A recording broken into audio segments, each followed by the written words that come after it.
My name is Margaret Hale. I'm 54 years old, and I live in a quiet coastal town in Oregon, where secrets have a way of washing up like driftwood. For 17 years, I carried the grief of losing my youngest son, Noah, who vanished without a trace when he was just 14. Everyone said he'd run away. My ex-husband, Richard, even told the police it was just a phase. I tried to believe them because the truth was too unbearable. But 2 nights ago, at a family gathering, I saw something I wasn't meant to see. We were watching old home videos when a figure in a red jacket flashed on the screen. A figure I knew in my bones was Noah, and standing beside him, Richard. The date stamp on the footage was 3 weeks after Noah's supposed disappearance. My hands went cold, my heart turned to stone.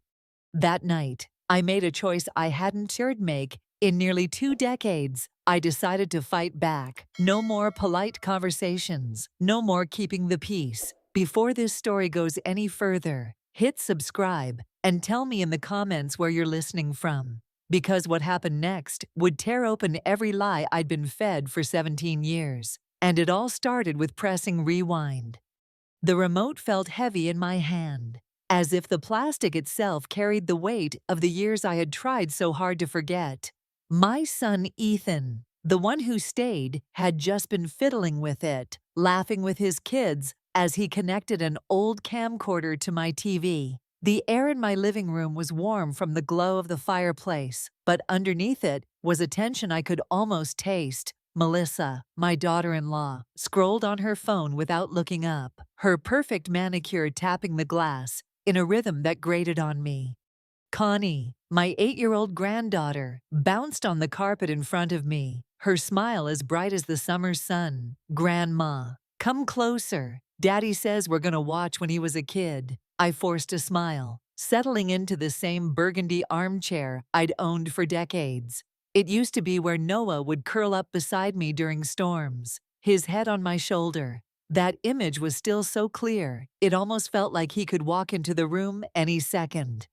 Ethan was 39 now, broad-shouldered like his father, but with a face that had grown more guarded over the years. "Just kid stuff," he said without looking at me. "Soccer games, birthdays." I nodded, my throat tight. I had missed so much during those years, trapped in the fog after Noah's disappearance. People thought grief made you weep every day. The truth was, it made you silent. The TV crackled to life, that blue and white static, pulling me back in time. Then there was Ethan at 15, grinning through a terrible haircut. The date in the corner hit me like a blow. October 3rd, 2004. Noah's last birthday had been the month before the one he never came home for. My chest ached. "Look at my hair, Mom," Ethan chuckled. "How'd you let me walk around like that?" I wanted to say I'd barely been able to dress myself back then, let alone worry about his hair. Instead, I muttered something about different times. Melissa let out a sigh sharp enough to cut glass. "Maybe we shouldn't watch too much," she said, her tone carrying that subtle condescension I'd grown used to. Connie pouted. "No, I want to see Daddy as a kid." Ethan shrugged. Hit play again, and the screen shifted to a soccer game. I leaned forward despite myself. That's when I saw it. In the parking lot, behind the chain-link fence, a man was opening the passenger door of a dark sedan. Beside him stood a boy, slim, a little hunched, wearing a red jacket. My breath stopped cold. "Wait," I said, my hand grabbing Ethan's arm. "Rewind that." He frowned. "What?" "Rewind it 30 seconds. I snapped, my voice sharper than I intended. The scene rolled back, and my fingers shook as I pointed. "There, do you see him?" Ethan squinted. "Just someone in the parking lot." But I knew, even grainy and distant. I recognized the way that boy held his shoulders, the nervous shift of weight from one foot to the other. It was the same way Noah stood when he was anxious. Melissa finally looked up from her phone. "Issa," she still called me by my first name instead of Mom. "Are you saying that's Noah?" I turned to her, my voice steady now. "Yes, and that man with him is Richard." Silence filled the room, the kind that hums in your ears. Ethan's jaw tightened. Mom, that's impossible. That video's weeks after you all told me he ran away. I finished. After Richard convinced the police it wasn't worth looking. I could see the conflict in my son's eyes. For years, he'd believed his father's story because it was easier than facing what I had suspected all along. The rest of the video blurred past me. All I could think about was that red jacket, that parking lot, and how close Noah had been not gone forever. Not across the country, but here, within reach. When it ended, I stood, my knees unsteady, but my voice clear. I'm calling the police. Ethan lifted his hands. Hold on. We need to think about this rationally. I cut him off. I've had 17 years to think. I'm done waiting. Melissa's eyes darted toward the window. There's a car out there that wasn't there before. Dark sedan. My stomach dropped. He knows, I whispered. Richard knows we've seen it.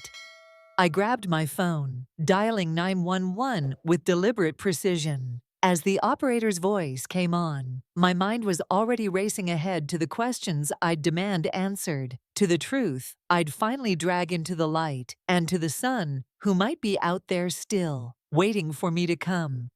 The 911 operator's voice was calm, professional, asking me to explain what I'd seen. I told her about the video, the red jacket, the date stamp, and how the man with my son looked exactly like my ex-husband. She asked if I felt in immediate danger. I glanced toward the window, where Melissa still stood, peeking through the curtain. There's a car parked across the street, she said quietly. Someone's inside, just sitting there. That was enough for the operator. Stay inside, keep your doors locked. I'm sending a patrol car now, she instructed. My hands trembled as I hung up. Not from fear, but from something colder, sharper, the realization that Richard might have been watching me for years. Ethan paced between the couch and the TV, running his hands through his hair. Mom, you have to be sure before you start accusing Dad of kidnapping his own son, I interrupted. I am sure. Melissa stepped away from the window, her face pale, but her voice clipped. You realize what you're saying could blow up the entire family. If you're wrong, I laughed bitterly. If I'm wrong, I've only wasted some police time. If I'm right, my son has been alive all these years while we've been mourning him. The minutes until the police arrived stretched like hours. I sat at the edge of my armchair, staring at the paused frame on the TV. Noah, halfway into the car, Richard's hand on the door. My mind kept replaying all the little moments from 17 years ago. The sudden weekend trips Richard started taking with each boy, separately. His evasive answers about money. The way he always seemed closer to Noah. When the patrol car finally pulled up, its headlights swept across my living room. 2 officers stepped onto my porch, a middle-aged man with graying hair and a younger woman with sharp, alert eyes. I let them in, explained everything again, and showed them the video. They leaned in, squinting at the grainy footage, and I could tell they saw what I saw, even if they didn't say it outright. Do you have any other evidence, Officer Chadwick? The older one asked. I hesitated, then went to the desk in the corner. From the bottom drawer, I pulled out a manila folder I hadn't touched in years, Detective Maddox's investigation file. I hired a private investigator after the police closed the case. I said, this is what he found before he died. They spread the papers across my dining table. Bank statements, travel receipts, phone logs, all tracing Richard's movements in the months before Noah vanished. Large cash deposits into a Nevada account, trips to Lake Serenity, always paid for in cash, phone calls to rental properties in remote areas. Officer Marissa, the younger one, looked up from a page she'd been reading. This could indicate he set up a place to keep your son out of sight. Ethan stood behind her, his arms crossed, staring at the evidence as if it were in a foreign language. I never knew any of this, he said quietly. I looked at him, my voice softer now. You were 15, grieving. I didn't want to poison your memories of your father without proof, but now we have proof. Before either officer could respond, my phone buzzed. The name on the screen made my skin crawl. Richard. I hadn't heard from him in over 3 years. The message was short. Heard Ethan's visiting. Hope you're enjoying your family night. My throat tightened. How does he know Ethan's here? I whispered. We all knew the answer. He was watching. Maybe not just tonight. Maybe for years. Melissa's hand flew to her mouth. That car outside. Chadwick moved toward the window, but when he looked out, the street was empty. Whoever was there is gone, he said grimly. I handed him my phone to log the text as evidence. He glanced at me. Ma'am, given these circumstances, I recommend you stay somewhere else tonight. Ethan nodded immediately. She can come home with us. But the thought of leaving my house, my safe place, because Richard wanted to intimidate me, that made my spine stiffen. No, I said, if I run now, I'm telling him he still has control. I'm staying here. Chadwick's eyes narrowed. Then we'll have patrols swing by every hour. That was good enough for me. After they left, Ethan lingered by the door. Mom, I'm sorry for not believing you sooner, for thinking you were just stuck in the past. I reached up and touched his cheek, the way I used to when he was a boy. You didn't want to believe your father was capable of this. I understand. But in my mind, one thought burned brighter than all the others. Richard had slipped up. He'd shown his hand, and I was going to use that to end this. By the time Ethan and Melissa left with the kids, I had already decided the police would do their work, but I wouldn't sit on the sidelines. I would find Noah myself if I had to. And for the first time in years, that thought didn't terrify me. It gave me hope. I didn't sleep that night. Every time the headlights of a passing car swept across my curtains, I jolted awake, expecting to see that dark sedan again. The patrol cars came and went, their quiet presence both a comfort and a reminder that the danger was real. By dawn, the coffee pot was empty, and my mind was sharper than it had been in years. I wasn't just a grieving mother anymore. I was preparing for a fight. At 7:30 a.m., my phone rang. Detective Portman's voice was brisk, carrying a charge of excitement. We ran the footage through our forensics lab. Facial recognition shows a 92% probability that it's Noah. We also pulled the license plate. It's registered to Richard Hale. Nevada address Lake Serenity area. The name hit me like a punch. Lake Serenity was exactly where Maddox had suspected Richard went. He'd been right all along. My pulse quickened, but the detective's next words slowed it. We'll need a few days to coordinate with Nevada authorities and get a search warrant. A few days. I gripped the phone tighter. Detective, my son has been missing for 17 years. How many more days does he have to wait? She reminded me of legal procedures. The risk of blowing the case is if they move too fast. I hung up with a polite thank you, but inside, I was already making other plans. An hour later, Ethan showed up with Melissa and the kids. Connie hugged my legs, and Jessie went straight to the bookshelf. Melissa sat stiffly in the armchair. So it's true, she murmured. Richard took him. I nodded, pouring coffee into mugs with steady hands. Now we decide what to do, while the police take their sweet time. Ethan's brow furrowed. Mom, you're not thinking of going there yourself, are you? I met his gaze. Why not? I've waited long enough. If I go, maybe I find him before Richard moves him again. Melissa's voice cut in, sharp but tinged with fear. Issa, that's dangerous. And if you interfere, you could ruin the investigation. I walked to the desk, pulled out my old road atlas, and spread it on the table. Lake Serenity is a 6-hour drive. I could be there by afternoon. Ethan's voice rose. And then what? Knock on his door and demand he hand over the son he's been hiding for nearly 2 decades. I traced the route with my finger, remembering family trips before everything fell apart. Sometimes, just showing up is enough to make a liar slip. The room fell quiet, except for the kids' chatter in the next room. Melissa's phone rang. Unknown number. She answered cautiously, her expression shifting as she listened. When she hung up, her voice was unsteady. He said, "Some reunions aren't worth the price." My blood turned to ice. It was Richard, she confirmed. I stood, The same protective fury from years ago igniting in my chest. Good.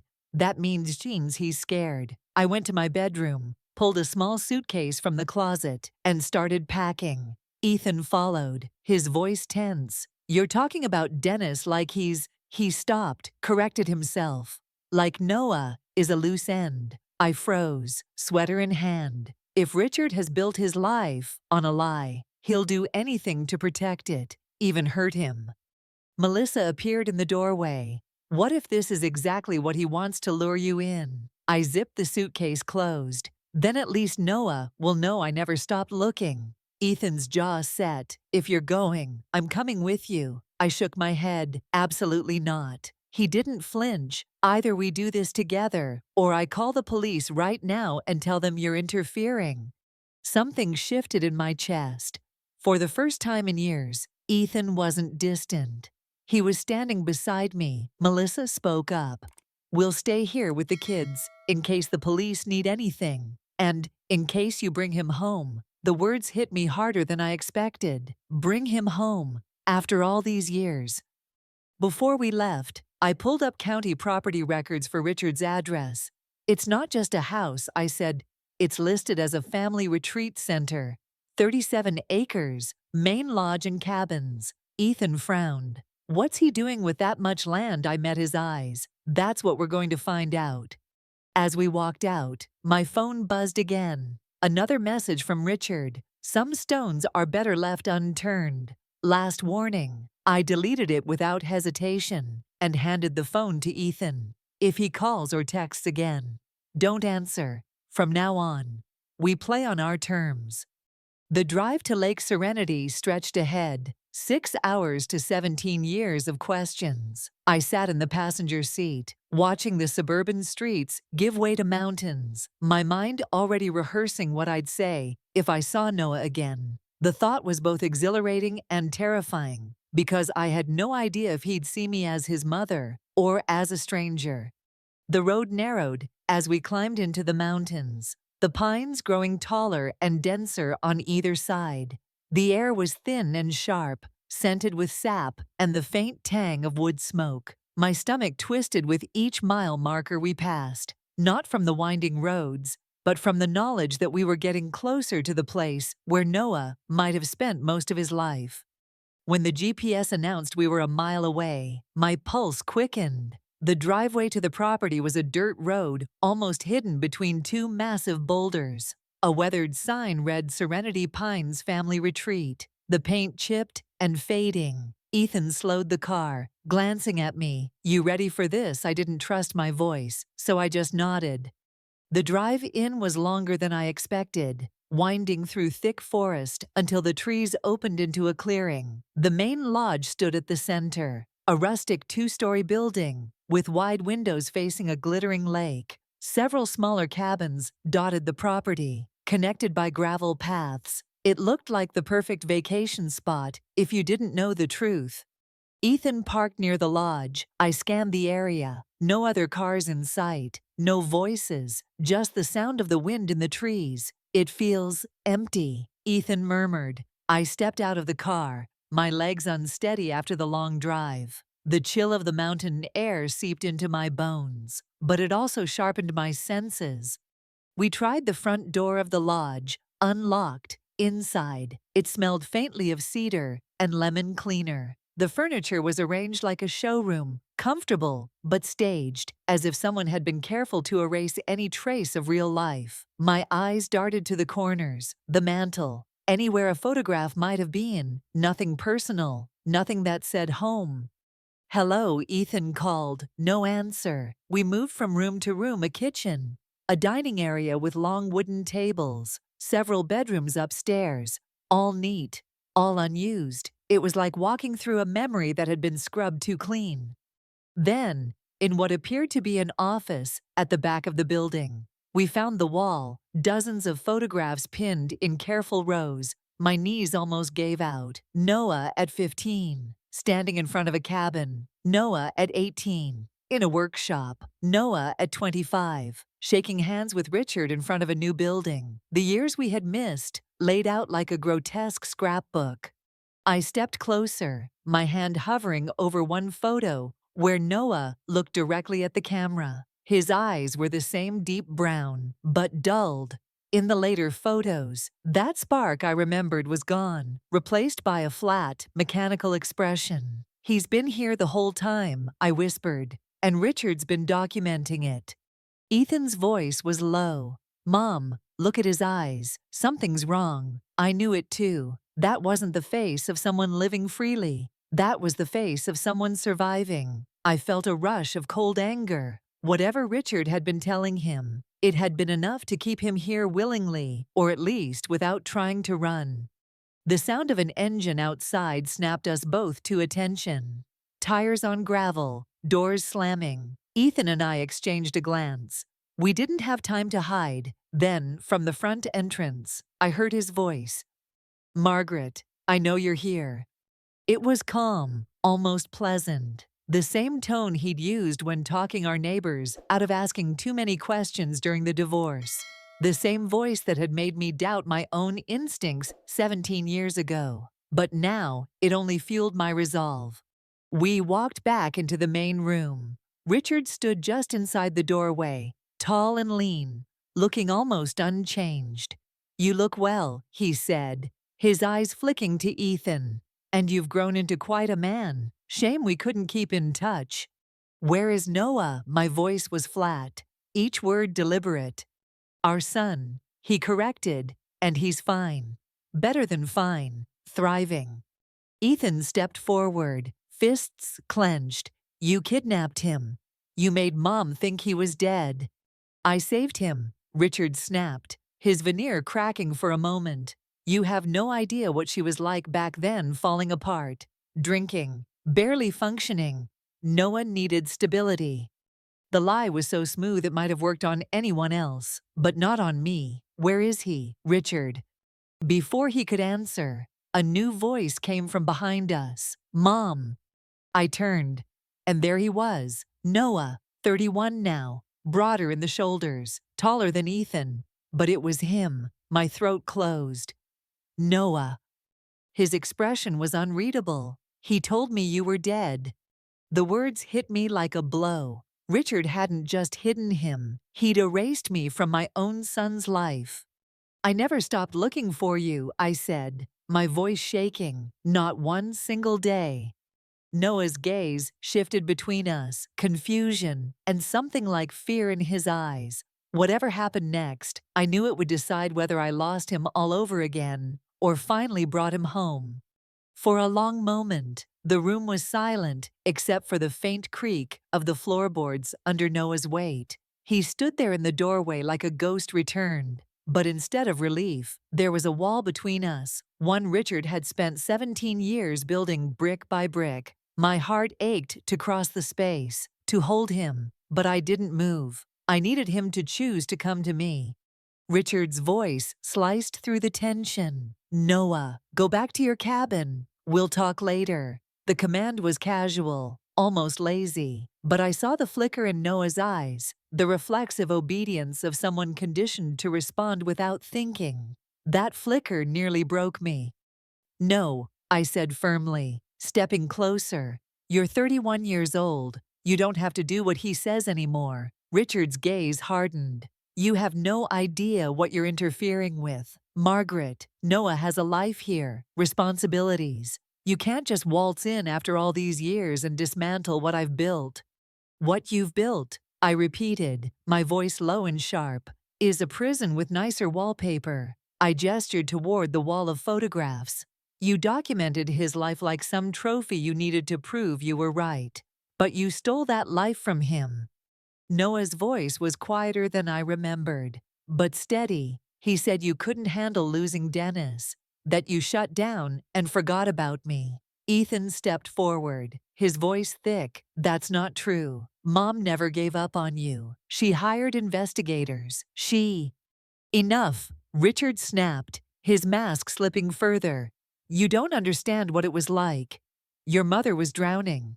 I gave Noah structure, purpose, discipline." I looked at Noah, willing him to see me. Structure isn't love. Purpose isn't the same as freedom. And discipline without choice is just control. His eyes flickered again, this time with something that looked dangerously close to recognition. Outside, the faint wail of sirens began to drift through the trees. Richard's head snapped toward the window, his jaw tightening. They can't be here for me. Not yet. His voice carried an edge now, the calm veneer replaced with something sharper. Noah glanced toward the sound, then back at me. You really looked for me every day. The question came out almost like a test. My throat tightened, but I answered without hesitation. Every single day. I never stopped. For a second, I saw it, the boy I'd lost, the way his shoulders softened, the way his gaze lingered, and then Richard was between us, his body blocking mine. You're not going anywhere with her, he said, his tone turning cold. Ethan moved in, his voice hard. Get out of the way. Richard smirked. Or what? You think you can undo 17 years in one afternoon? I don't have to undo all of it, I said, just enough for him to walk out the door with me. The sirens grew louder, the flashing lights now visible through the lodge windows. Richard's eyes darted between Noah and the approaching police cars. We're leaving, now. No, Noah said, and the word landed in the air like a stone. He stepped around Richard, closing the distance between us. The moment his hand touched mine, I felt 17 years of silence start to crack. Richard's face drained of color. Noah, you don't understand. I understand you lied to me. Noah's voice rose, stronger now, every day for 17 years. The front doors burst open, and officers poured in, weapons lowered, but ready. Richard Hale, step away, one of them ordered. Richard lifted his hands slowly, but his eyes never left mine. You think you've won, Margaret, he said softly, almost conversationally, but you have no idea what you've started. They cuffed him without resistance. His calm expression was back, but I could see the tension in his jaw. He was calculating his next move, even in chains. But for the first time in years, I didn't care what he had planned. Because Noah was still standing beside me, his hand gripping mine like a lifeline. Ethan moved closer, his other arm coming around us both. In that moment, it wasn't about revenge or even justice. It was about the three of us in the same space, breathing the same air, with nothing between us except time we'd have to make up for.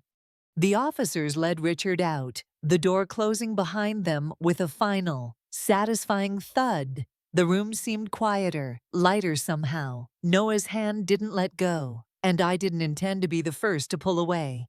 17 years had been stolen from us, but in that instant, I knew we'd just taken the first step toward getting them back. The lodge felt eerily still after Richard was taken away, as if the building itself had been holding its breath. Outside, the police cars cast blue and red light across the walls, flickering over the photographs of Noah like a distorted slideshow. I wanted to tear them all down, burn them, erase the years Richard had stolen, but I couldn't. They were proof ugly, necessary proof. Noah stood by the window, his posture tense. He hadn't said much since Richard's arrest, his eyes fixed on the line of trees, as if expecting someone else to step out of them. Ethan hovered nearby, clearly wanting to say something, but unsure how to start. The silence between us was thick, but not the same kind that had filled our house for years. This was new, fragile. An officer named Portman approached, notebook in hand. "We'll need your statements before we leave," she said gently. "And Mrs. Hale, that's Hale, you'll want to consider staying somewhere else tonight. If Richard has associates, they may not be pleased about his arrest." My stomach tightened. Associates, she nodded, a property this size. That kind of money moving around. He wasn't operating alone. That landed like a stone in my gut. I'd been so focused on Richard that I hadn't considered who else might have been part of keeping Noah here. What kind of people, I asked. Portman's expression was unreadable. "We're still figuring that out, but you should assume they know who you are now, so." Noah finally turned from the window. "If they do, they'll come here first." The certainty in his voice made my skin crawl. He'd been living under Richard's rules long enough to know how these people thought. That knowledge both scared and angered me. We gave our statements in the lodge's dining area, the long wooden table, covered in evidence bags and open files. Every so often, my eyes wandered back to Noah, cataloging all the changes in him, the deeper lines at the corners of his eyes, the way he rarely smiled fully, the guarded way he answered even simple questions. He wasn't the boy I'd lost. He was a man I'd have to learn all over again. When the paperwork was done, Portman said they'd arrange for a team to escort us off the property. Ethan assumed we'd all be going back to my house, but Noah shook his head. "I'm not ready to leave yet." The words hit me like a slap. "Noah." He cut me off gently. "There are things here you don't know about. If I just disappear with you, someone else might pay the price." I didn't understand. "What do you mean?" He glanced at Portman, then back at me. "Richard wasn't the only one living here. There are others people who came here because they thought they had nowhere else to go. He took them in, gave them work, but it wasn't what it looked like. Some of them, they're trapped, like I was." And Portman's pen froze over her notebook. "You're saying there are other potential victims?" Noah nodded. "If they see him gone and the police here, they might panic, or someone higher up might move them before you can help." I felt my pulse pounding in my ears. The story I thought I'd been living, the one where I was finally getting my son back, was suddenly wider, darker. "Then we need to get them out," I said.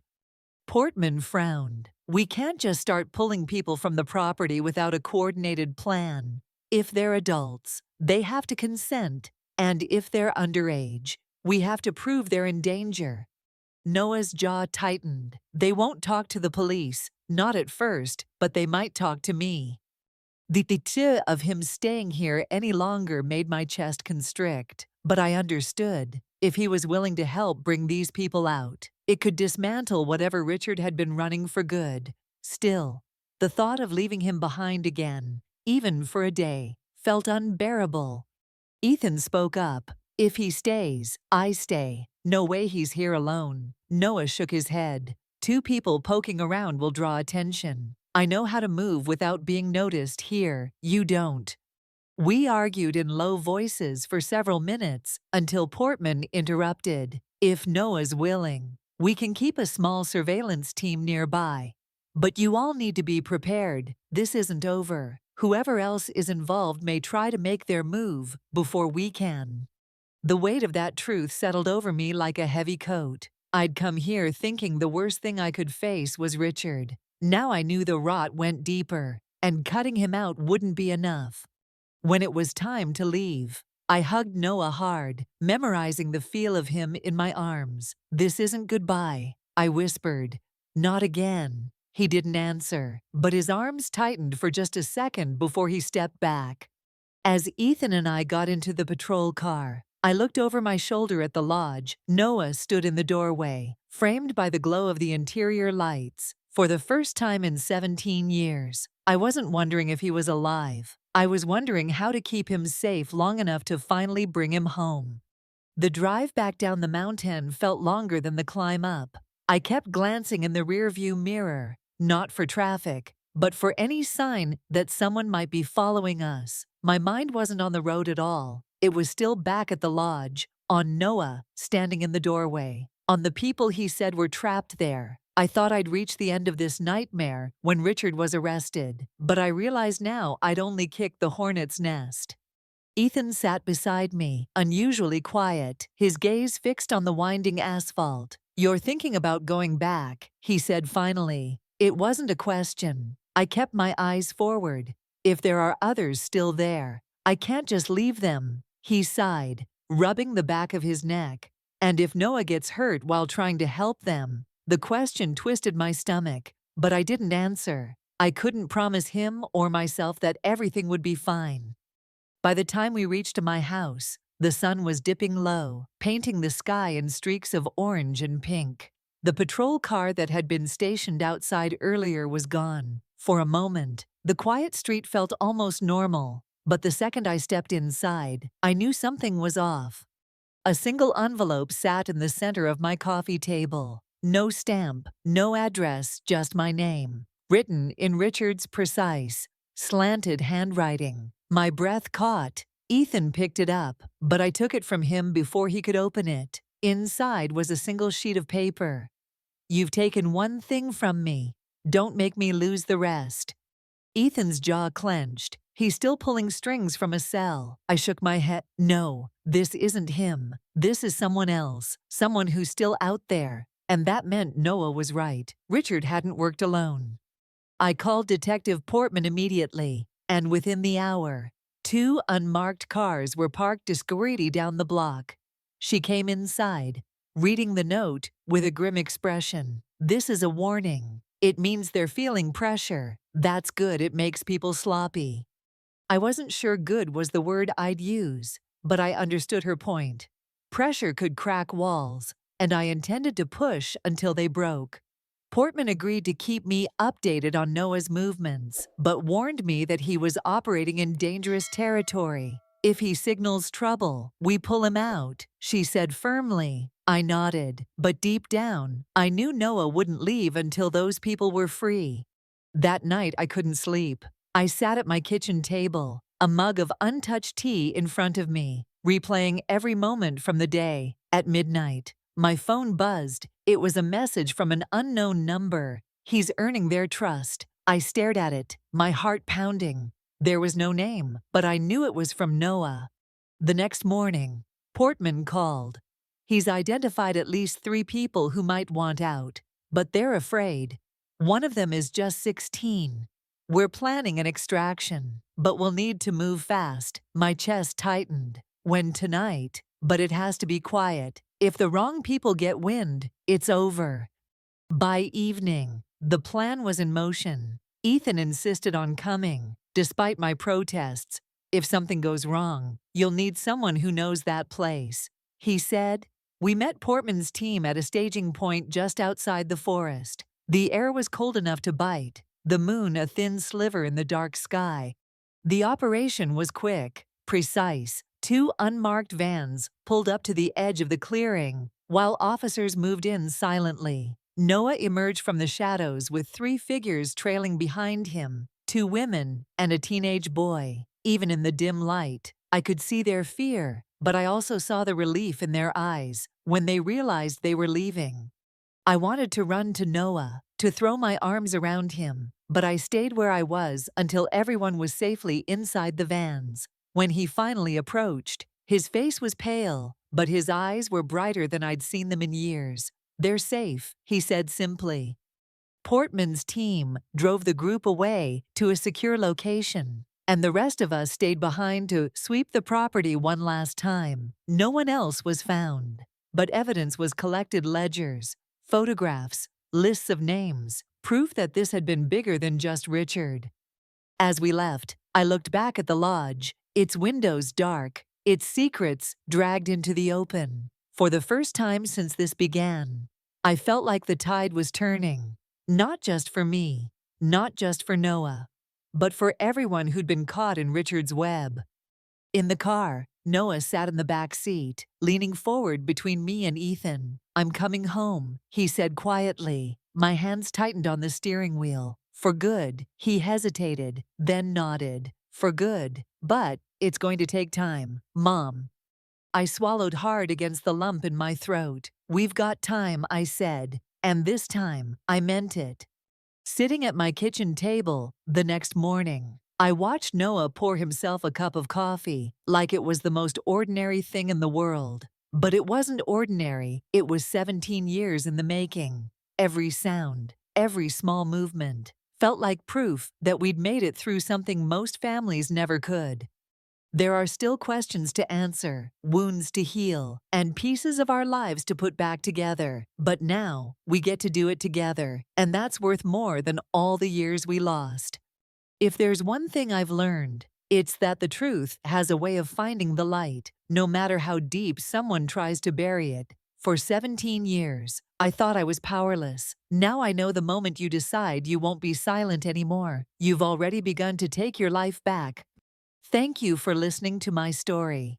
If you've ever fought for someone you love, or if you're still fighting now, know that you're not alone. Before you go, please subscribe and tell me in the comments where you're listening from. I read every single one. And remember, never stop looking for the truth.